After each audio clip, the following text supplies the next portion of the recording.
ನಾನು ಎಲ್ಲ ವೀಡಿಯೋಸಲ್ಲಿ ಯಾವಾಗಲೂ ಒಂದು ಡಯಾಗ್ರಾಮ್ ಬರೆದು ಫ್ಲೋ ಚಾರ್ಟ್ ಥರ ನಿಮಗೆ ಎಕ್ಸ್ಪ್ಲೇನ್ ಮಾಡ್ತೀನಿ. ಸಿಂಪಲ್ಲಾಗಿ ಇವಾಗ ಬಿ ಪಿ ಬಂದಿದೆ, ನಿಮಗೆ ಸಾಲ್ಟ್ ಕಮ್ಮಿ ತೊಗೊಳ್ಳಿ, ನೀರು ಎಷ್ಟು ಕುಡೀರಿ, ಆ ತರಕಾರಿ ತೊಗೊಬಾರ್ದು, ಈ ತರಕಾರಿ ತೊಗೊಬಾರ್ದು, ಆ ಥರ ಹೇಳಿದ್ರೆ ಅದು ಜಸ್ಟು ಒಂದು ಲಿಮಿಟೆಡ್ ನಾಲೆಜ್ ಆಗುತ್ತೆ ಅಷ್ಟೇ. ಸೊ ಇದು ನೆಕ್ಸ್ಟ್ ಟೈಮ್ ನೀವೇನಾದರೂ ತಿನ್ನಬೇಕಾದ್ರೂ ಬರೀ ಅಷ್ಟು ಮಾತ್ರ ನೀವು ಫೋಕಸ್ ಮಾಡ್ತೀರಾ ಅಲ್ವಾ. ಅದಕ್ಕೆ ನನ್ನ ಥಾಟ್ ಏನಪ್ಪ ಅಂತ ಹೇಳಿದ್ರೆ, ನಾನು ಜಾಸ್ತಿ ಈ ಥರ ಸ್ವಲ್ಪ ಒಳ್ಳೆ ಅಂಡರ್ಸ್ಟ್ಯಾಂಡಿಂಗು, ಬಾಡಿ ಪ್ರಿನ್ಸಿಪಲ್ಸ್ ಅಂತಾರಲ್ಲ, ಒಂದು ಮನೆ ಕಟ್ಟೋದಕ್ಕೆ ಮೊದಲು ಒಂದು ಫೌಂಡೇಶನ್ ಹಾಕ್ತಾರೆ ಒಳ್ಳೆಯದು. ಅದೇ ಥರ ಒಂದು ನನ್ನ ಡಿಸೀಸ್ ಕಂಡೀಷನ್ಸು, ಕಾಯಿಲೆಗಳು ಯಾವ ರೀತಿ ಬರುತ್ತೆ, ಯಾವ ರೀತಿ ಅದನ್ನ ನೀವೇ ಕ್ಯೂರ್ ಮಾಡ್ಕೊಬೋದು, ಅದು ಬರ್ದಂಗೆ ಯಾವ ರೀತಿ ಪ್ರಿವೆಂಟ್ ಮಾಡ್ಬೋದು ಅನ್ನೋದ್ರ ಬಗ್ಗೆ ನಾನು ಡೀಟೇಲಾಗಿ ನಿಮಗೆ ಒಂದು ಫೌಂಡೇಶನ್ ಥರ ನಿಮ್ಗೆ ಹೇಳ್ತಾ ಬಂದಿದ್ದೀನಿ ನಾನು.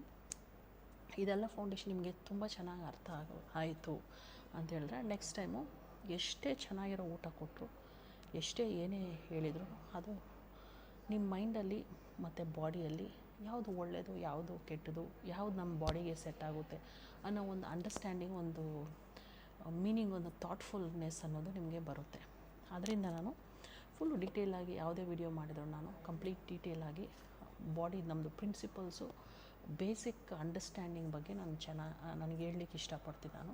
ಅದು ನೀವು ತಿಳ್ಕೊಂಡ್ರಂದರೆ ಮುಂದೇನು ಬರೋ ವಿಡಿಯೋಸಲ್ಲೆಲ್ಲ ನಿಮಗೆ ಒಂದು ನಾಲೆಜ್ ಚೆನ್ನಾಗಿ ಅರ್ಥ ಆಗುತ್ತೆ.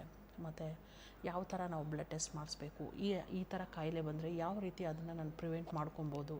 ಪ್ಲಸ್ಸು ಕಾಯಿಲೆ ಬರೋದಕ್ಕೆ ಮೊದಲು ಒಂದು ಬಾಡಿಯಲ್ಲಿ ವಾರ್ನಿಂಗ್ ಸೈನ್ಸ್ ಅಂತ ಹೇಳ್ತಾರಲ್ಲ, ಈ ವಾರ್ನಿಂಗ್ ಸೈನ್ಸ್ ಬಂದಾಗ ನಾನು ಏನು ಮಾಡಬೇಕು, ಯಾಕೆಷ್ಟು ಬ್ರೀದಿಂಗ್ ಇಂಪಾರ್ಟೆಂಟು, ATP ಅಂದರೆ ಏನು, ಅಡಿನೋಸೈನ್ ಟ್ರೈಫಾಸ್ಫೇಟ್ಸು, ಮತ್ತು ಎನರ್ಜಿ ಅಂದರೆ ಏನು, ಯಾಕೆ ಎನರ್ಜಿ ಇಂಪಾರ್ಟೆಂಟು, ಯಾಕೆ ಆಕ್ಸಿಜನ್ ಇಂಪಾರ್ಟೆಂಟು, ಬ್ರೀದಿಂಗ್ ಇಂಪಾರ್ಟೆಂಟ್, ಮೆಡಿಕೇಷನ್ಗಿಂತ ಇದು ಯಾಕೆ ಇಂಪಾರ್ಟೆಂಟ್ ಅನ್ನೋದ್ರ ಬಗ್ಗೆ ನಾನು ನಿಮಗೆ ಇನ್ನೂ ಚೆನ್ನಾಗಿ ಹೇಳ್ಬೇಕಂತ ಇಷ್ಟಪಡ್ತಾಯಿದ್ದೀನಿ. ನಿಮಗೆ ಬೇರೆ ಟಾಪಿಕ್ಸ್ ಏನಾದರೂ ಕೇಳಬೇಕು ಅಂತಂದರೆ ನೀವು ಕಮೆಂಟ್ ಮಾಡಿ ತಿಳಿಸ್ಬೋದು.